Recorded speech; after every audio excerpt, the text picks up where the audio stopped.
Good evening, everyone. It is indeed that time again. London Film Club with yours truly, Hannah Jackson, and my film critics, David Brake, editor at film site One Room with a View, and Chloe Catchpole, film critic for Den of Geek.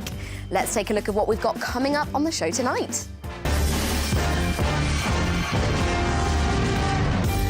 A political satire based on one of the darkest chapters of modern history in The Death of Stalin. Plugged as Groundhog Day meets Scream, a young woman relives her murder over and over in Happy Death Day. And a documentary or a rom-com. Either way, it's a beautiful love story about a couple coping with autism in Dina. First up tonight, it's the political comedy The Death of Stalin.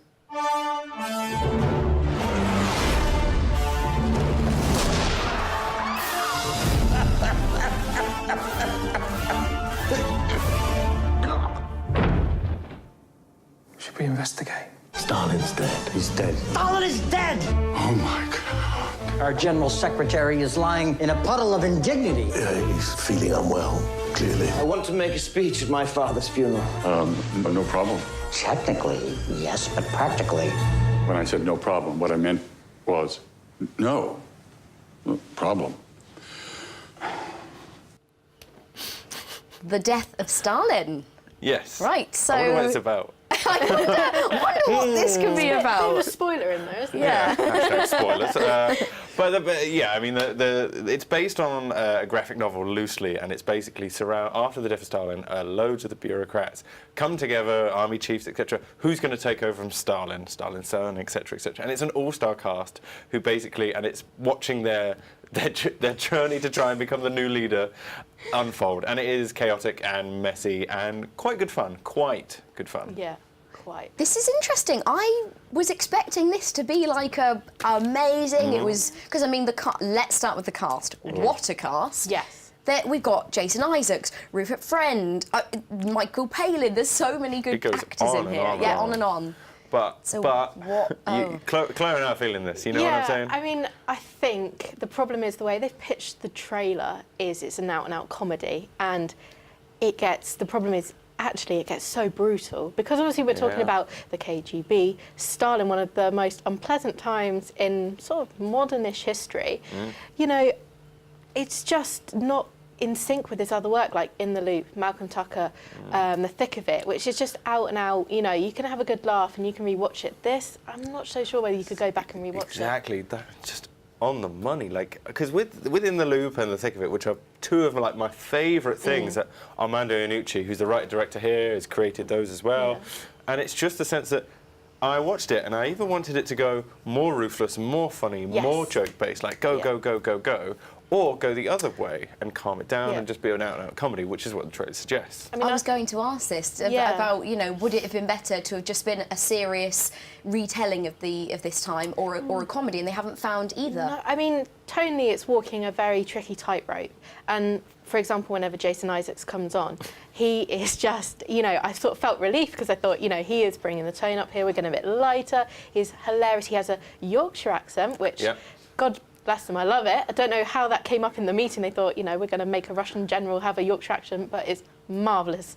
But yeah, I think it does need that humour, but it goes so dark and you sort of think, oh, I'm not sure I really want to carry on. Wow, you do not get... Why do they do this with trailers and not be honest? Well, I mean, obviously, we watched it and, like, people are going to watch the trailer and watch it. And the marketing's actually very good in the sense of how do you advertise a comedy about the death of Stalin. Yes. It's quite hard. And, you know, nobody knows the source material and nobody really... Like, Armando Iannucci is a well-known name, but you couldn't sell a $100 million film off him. And all the trailers... But I'm just going to say, all the posts say 5 stars, and it's not that at all. I think all the best bits are in that trailer. And it's kind of... If you can go in as cold as possible, I think that's the best way to go. Yeah, I would agree. Like, because there's so many great jokes. I mean, the cast are great, but I've got to focus on Jason Isaacs because he does, as like the chief of staff, like Zukov, he's brilliant. He was my favourite part. Accent. Yeah, I mean, he was the best part about it. What was up with the accents then? Do you think it didn't matter? Why did he decide to do that? I mean, surely everyone, you know, they're good actors. They could have learned a Russian accent, so it must have been on purpose for some reason. I mean, I think he does go into sort of fantasy realm sometimes. Absurd, yeah. But obviously politics now, we've sort of got to that level, so he thought, what can I do because I think that's probably next? the film's best achievement, is where it doesn't feel like this is a historical comedy, but more, I know it's weird to say, but like, he's basically saying, this kind of weird nonsense has been going on for years and years, and this is still what happens, because obviously this guy created Veep as well, and Thick of It, and so you can see how this echoes in present day and 1950s. It's eccentric, and it's also very current. Yes.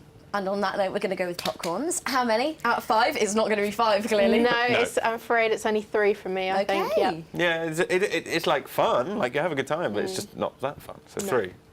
Interesting, surprising as well. OK, London Film Club gives The Death of Stalin 3 out of 5 popcorns. It's rated certificate 15 and it's out in cinemas today.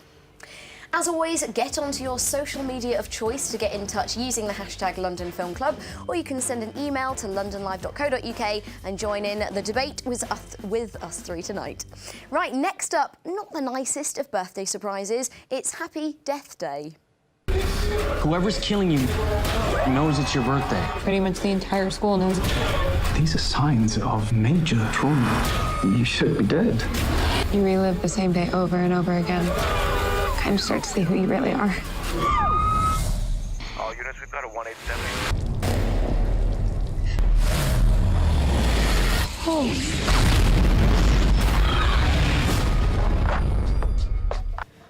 Yay, Happy Death Day! I didn't bring you a cake. No. Oh, man. No cake. Also, it doesn't mean you're dying, so that's good. That's true. true. What is this about? Well, it's basically, from the trailer, it's Groundhog Day, but a slasher. So Tree is basically, she's reliving her birthday over and over again. Someone keeps killing her, and to stop it, she has to find out who's killing her, basically.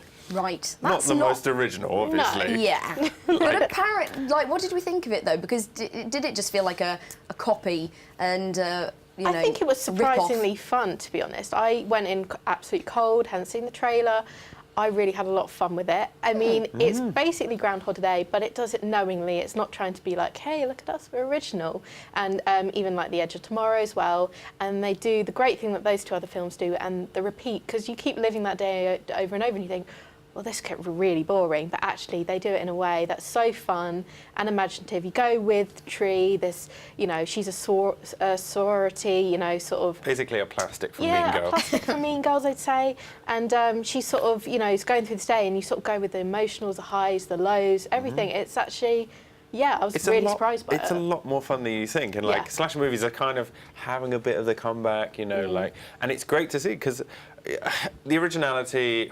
Throw it out the window. That's not really the thing. Not even. It's not. Let's not mess around. No. This is Groundhog Day. I mean, the good thing about this though is that it knows it's not unoriginal. So it references. One of the characters actually says, "You ever seen Groundhog Day?" Like it actively knows its origins. It's a formula, but it keeps to it. But yeah, and I kind of admired the sense that it was so tongue-in-cheek that the tongue was nearly coming out the other side. Like it was just enjoyable trash. How surprising, because this is a trailer maybe that didn't get it quite right. Because from the trailer, I didn't get any of that. It looks fairly sort of generic, I would say. You know, a lot of horrors nowadays follow the same format. But I think the great thing with this is that it's not as good as Scream, but they take the sort of genre cliches and they sort of play around with it a bit whilst winking and being like, hey, you know, we're sort of having a little bit of fun in here. And you know, for example, on she keeps waking up in this dorm, and on the guy's sort of bedroom wall, he has all these posters of Repo Man and They Live, and it's just kind of like a little nod to sort of, you know, it's throwaway fun, but it's good. But for those people wanting a Halloween scare, you might not get that. It's more funny. It's more comedy. Yeah, it's weirdly more comedy, but like, and it's all about Jessica. I've got to say, the lead actress nails it. Like, yes, if it was somebody else, this would be like trash, but this becomes actually good quality she steers acting. It, basically, Like she carries the entire film on her shoulders. If she's bad, the film's bad. If she's good, the film's all right. Like, and she's good. She brings a nice, I think, morality to it as well. We go on this. You wouldn't think quite a journey with her, actually, like from sort of, you know, she's sort of a queen bee in a way, through to sort of she has a little self-reflection within it, which is quite nice. Pretty extreme, though, to keep dying every day to get to be a good person. Well, that's how it works in the other films. Hence why originality out the window. But like, it is. You go watch this. I can imagine people going on a date night. You go for dinner first. Perfect date night film. You go watch it and you have a great time and you enjoy it and you say that was all right, wasn't it? Yeah, it was all right. And then you go home and you never really think of that film again. Exactly. So how all right are we saying? Popcorn-wise, that is. I think three. I mean, I know that's people think, oh, that's pretty average, but you know, most horror films nowadays are down in the 1 and 2. So to be honest, 3 is pretty good. I think. Yeah. She's too good. Well, I was gonna let okay. her talk. Happy Death Day gets a cracking 3 out of 5 popcorns. Yep. That's rated certificate 15, so it's not too gory, and it's out in cinemas today, so date night apparently. Okay, 2 films down, 1 to go, and we have saved the best till last. An unconventional love story following the lives of a couple preparing for their big day in Dina.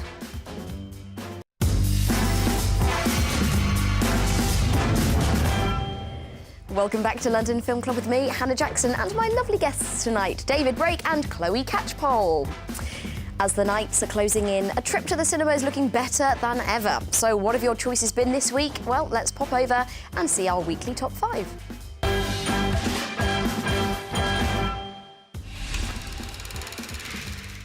Polish language film Botox, a drama about women working in a dodgy hospital, breaks into the top 5 in its debut weekend, raking in nearly £800,000 at the box office. This makes it the largest opening for a foreign language film in the UK since Sultan last summer. 4 weeks in the top 5 sees Kingsman, The Golden Circle, circling the drain as it languishes in 4th place this week.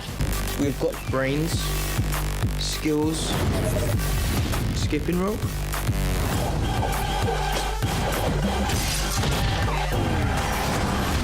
It's a lasso. Whatever.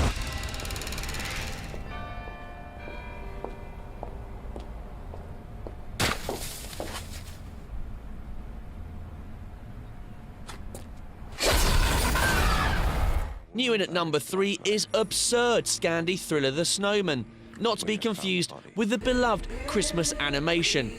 Seriously though, don't take your kids to see this. They will not be walking on air. They'll be cowering in terror. The future of the species is finally unearthed. Blade Runner trips into 2nd place this week after just 1 week in the top spot. But it still nets an impressive £3 million at the box office, and statistics like this will soon be like tears in the rain. Every civilization was built off the back of a disposable workforce. But I can only make so many. You ready for me to conquer Ninjago? Oh, I'll be waiting. Dad. Sorry? What was that last thing you said? What? That last part, I didn't catch it. Well, I didn't say anything. What do you mean? I didn't. I said I'll be waiting, and then I stopped talking. Dad. Gosling and co were pipped to the post this week by the Lego Ninjago movie, which showed no fear and hasn't bricked it at the box office. Is it half-term or something, maybe? Baby, now we got bad blood. And now for our last film of the evening, Dina. Earlier, I got to chat with the director, Dan Sickles, but before we hear what he had to say, let's see a clip of the film. I'm excited to have you. I'm excited to be here. It's going to be a new experience for me. I haven't lived on my own since ever. You know, I didn't plan this. I didn't plan me ever getting married again. I accepted and embraced single life. Wow, look at that. Wait up, Scott. Okay, hon. I actually grew up with Dina, so I've known her my entire life, and she's been a big part of my life since the time I was born. She was actually my babysitter from like the time that I was 5 months old. So it was cool to not only be working with her and, you know, with this particular community that I had grown up with. Or any surprising moments while you were filming with the two of them? Dina was built for this. You know, like Dina's been like hungry to tell her story for a very long time, and she's, you know, she's a very generous, giving person. She's very transparent and very honest, which makes not only for a great friend, but for a perfect documentary subject, you know? So I think something that's been really exciting to see is how she's taken ownership over the film herself, and also sort of like stepped into this space where she is a star, you know? She's like walking into theaters for the first time in her life, where groups of people are lending her this dignity and respect that I don't think she's ever really received. So to sort of be standing on the sidelines and in the wings and watching her, you know, receive this acclaim and all of this attention, it's been probably the most rewarding part of the experience. And for Scott, you know, I think that he was a bit hesitant when we started. You know, he was just a dude who wanted to get married. He wasn't trying to make a movie about it, you know. But for it to now be something that he has taken all of his coworkers at Walmart to come and see the film, you know, and to talk to them about it, that's also been pretty cool to see too. How it sort of inspired this confidence in Scott to come out of his shell and to talk to people in a way that he hasn't before. I feel like when it comes to talking about them as neurodiverse people, and you know, I think that how I perceive them hasn't changed very much at all. You know, I've always known Dina to be somebody very, very complicated, but also very wise and very energetic, and again, very, very giving, you know, and very kind.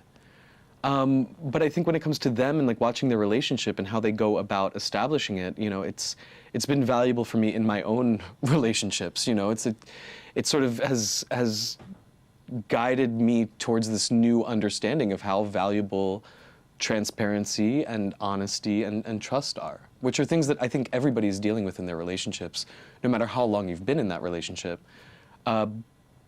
But to watch them talk about it as frankly as they do, I think has, for me, sort of given me permission to do that as well. Oh, Dina. Dina's lovely. Yeah. Dina is a documentary, although it totally doesn't seem like it. We'll get to that, but it's basically the story of Dina and Scott as they build towards their marriage and a tiny bit afterwards. And basically, it's just a story of two people Dina, who's been through a lot of tragedy, and Scott, who greets people at Walmart, and they are both on the autism spectrum, and basically, but that's almost irrelevant, and I think that's why this film is the best of the week, because it's a film that's handled very, very well, like from top to bottom. I just really liked it. Yeah. Yeah, I mean, it's really, it's not exploitative at all, which I think is so difficult in this day and age, and it's just such an intimate portrayal of, I mean, a lot of it, and I don't mean this in a negative way, it's quite mundane. You just see day-to-day life, you just see this really, oh, they're so cute, I love them. You just see their day-to-day life, you know, him going to work, on the bus, at home, watching TV, and it's just like, you're just rooting for this couple. They're just adorable. And how they caught this kind of footage, because I asked Dan, and I said, you know, do you follow them, or do you have like camera set up that you leave? And apparently that, you know, for every bus journey there'd be 6 others, and she was very comfortable with the camera crew and everything. But sometimes I think they would leave. Yeah, you literally just feel like a fly on the wall, but not, like I say, in a non-exploitative way. And it's just, it's really heartwarming. You know, you go from the death of Stalin to this. You know, this is the one that is just lovely, and I'd probably actually watch it again, to be honest. Oh yeah, I think it's just a nice balm for the soul. It's just watching these two people, like, the reason I said it doesn't feel like a documentary at times is because it feels almost scripted. Yeah, but then again, that's not meant as a bad thing. No. It's just that it feels so real and authentic and deep. And with documentaries, you never get that authenticity. You always have that sort of border between you and the subject. You always have that line of relationships that you never get across in films. Do you think that's something to do with the camera work? Because a documentary screams wobbly camera and it's, you know, close-ups and everything, whereas this was filmed like a rom-com, I mean, I think also the cinematography of it, it's a bit like, some of it's quite muted in a way that it doesn't feel like someone's just literally got a camera out there. It feels like there's been a loving edit to it. And I don't mean that disrespectfully to other documentaries, but there's a real sort of quality and work to it. And where they live, it's kind of green and a little bit, you know, a little bit browns, and they're just it's just actually really lovely. Really lovingly crafted, and you can tell that. I mean, there's 15 months of filming in there, and they had something ridiculous, like 600 hours worth of... That's a lot to edit down, isn't it? That's a lot. On a different note then, this disorder isn't usually brought up very much in film, on TV, but especially not in this context. And this is going to challenge a lot of perceptions in a brilliant way, and it's so refreshing to see this done so openly, because you meet their friends, the community, and it's... At the wedding when they're doing karaoke, and like that's just adorable. Like, and I think Chloe's right. It's not exploitative, and I also think there's a worry that you always go with this. Oh, it's quirky and it's different and it's you know random and you know those kind of buzzwords that you use around indie films. And I don't think it's that. I think it is different to your average film, but that's because these people view life differently, approach life differently. I mean, it's an honest look, I think, at mental health. Her mother describes when they're getting their nails done, she said she's got a smorgasbord of mental health issues. And it's just, you know, we're in a culture now where everyone's opening up, and it's just great to see different viewpoints, different lifestyles, and how people cope. Yeah. And, you know, these two are obviously so made right. for each other, and they're having just this charming Scott is little lovely. life, and it's And just wonderful. it is a love story. It comes down to it being a beautiful love story. Okay, well, we're going to go for popcorns. What are we giving? Four, I think, think, yeah. four. So good. It is. Oh, okay. London Film Club gives Dina a definite 4 out of 5 popcorns. It's rated certificate 15 and it's out in cinemas today. Okay, well, that wraps up tonight's show, and hopefully we've given you plenty to keep you busy all weekend. Thank you for watching, and of course to these two wise film experts, David and Chloe. Make sure you join us again next Friday evening at 7:30 p.m. for more of the latest releases. But for now, I'm going to leave you with the trailer to the third in the franchise. It's Thor 3. How did this happen? Well, it's a long story.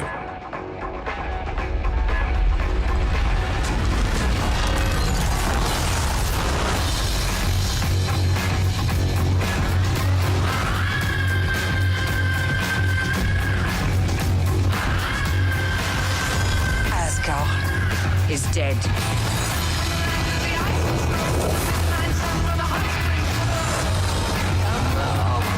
Hi there.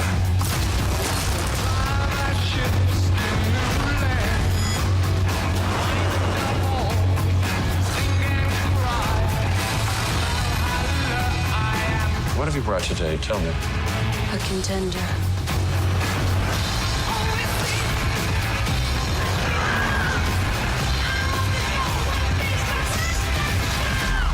It's main event time.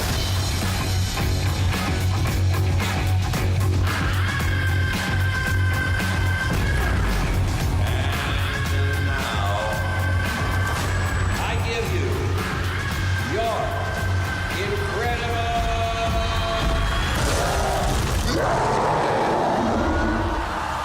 Yes! We know each other. He's a friend from work. Oh, come on.